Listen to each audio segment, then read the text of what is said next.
নমস্কার, আমি অলোক স্যার বলছি। আমার চ্যানেল লার্নিং উইথ অলোক স্যারে তোমাদেরকে স্বাগত।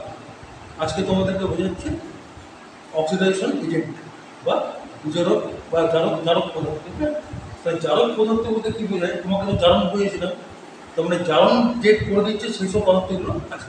তো এর সংজ্ঞাটা কী হচ্ছে দেখো, জারক পদার্থ রাসায়নিক বিক্রিয়ায় যে পদার্থ অন্য পদার্থকে অক্সিজেন বা অন্য কোনো পরিতৃণাত্মক মৌল বা মূলক সরবরাহ করে, বা অন্য কোনো বস্তু থেকে হাইড্রোজেন বা অন্য কোনো পরিতৃণাত্মক মৌল বা মূলককে অপসারিত করে, তাকে জারক পদার্থ বলে।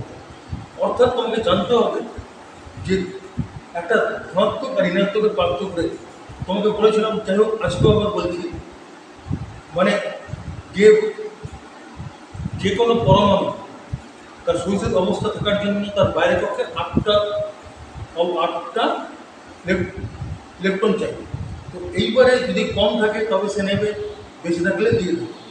তো অক্সিজেন কী করে? অক্সিজেন দুটো ইলেকট্রন নিয়ে নেয়। তার মানে হচ্ছে তাহলে তোমার কী দাঁড়ালো, তাহলে যখন নিয়ে নিচ্ছে ইলেকট্রন, তাহলে নিশ্চয়ই সেই ইলেকট্রন বেড়ে যাচ্ছে, অর্থাৎ ওরা ঋণাত্মক হয়ে যাচ্ছে। হ্যাঁ, তো সেই জন্য অক্সিজেন ঋণাত্মক পদার্থকে গণ্য করা হচ্ছে। আর সেরকম অক্সিজেনের মতো অনেক পদার্থ আছে, যেমন ক্লোরিন, ও সেম ব্যাপার, মানে ও নিয়ে নেয়। ইলেকট্রন নিলে ইলেকট্রন বেশি যাবে, মানে তখন ওটা নেগেটিভ হয়ে যাবে। আর হাইড্রোজেন কী করে? দিয়ে দেয়। দিয়ে দিলে কী হবে? কমে যাবে ইলেকট্রনটা, তখন পজিটিভ হয়ে যাবে। তো সেই জন্য তাহলে যার পদার্থ কী করছে? অক্সিজেন বা অন্য কোনো মূলক সরবরাহ করছে, বা অন্য কোনো পদার্থ থেকে হাইড্রোজেন বা অন্য কোনো পরিতৃণাত্মক বললাম যখন দিয়ে দিচ্ছে ইলেকট্রন ধনাত্মক হয়ে যাচ্ছে, বা মৌলককে অবস্থিত করে, তাকে জারক পদার্থ বলে। তো এইবারে জারক পদার্থের উদাহরণ থাকবে, যেমন কঠিনে আছে আয়োডিন, তরলে আছে ব্রোমিন, আর গ্যাসীয়তে আছে অক্সিজেন।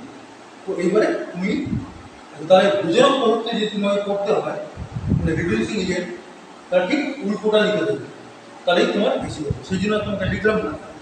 তার মানে কী করবে? যে রাসায়নিক বিক্রিয়ায় যে পদার্থ অন্য পদার্থকে অক্সিজেন বা অন্য কোনো তড়িৎ ধনাত্মক মৌল বা মূলক সরবরাহ করে, বা অন্য কোনো পদার্থ থেকে হাইড্রোজেন কেন হবে না, এটা অক্সিজেন হবে, বা অন্য কোনো তড়িৎ ধনাত্মক মূলককে অপসারিত করে, তাকে বিজারক পদার্থ হবে। অর্থাৎ এটা একটা ভালো করে জানলেই তোমার একটা জানা হয়ে যাবে। তো জারণ বিজারণ মোটামুটি এইটাই আছে। এবারে একটা ব্যাপার আছে, তোমাকে সেটা পরে বোঝাবো পরের লেসনে। এরকম জারণ বিজারণ কিন্তু একসাথেই করে। হ্যাঁ, এটা যে আলাদা ঘটবে তা না, একটা বিক্রিয়া তোমার এটা ঘটবে।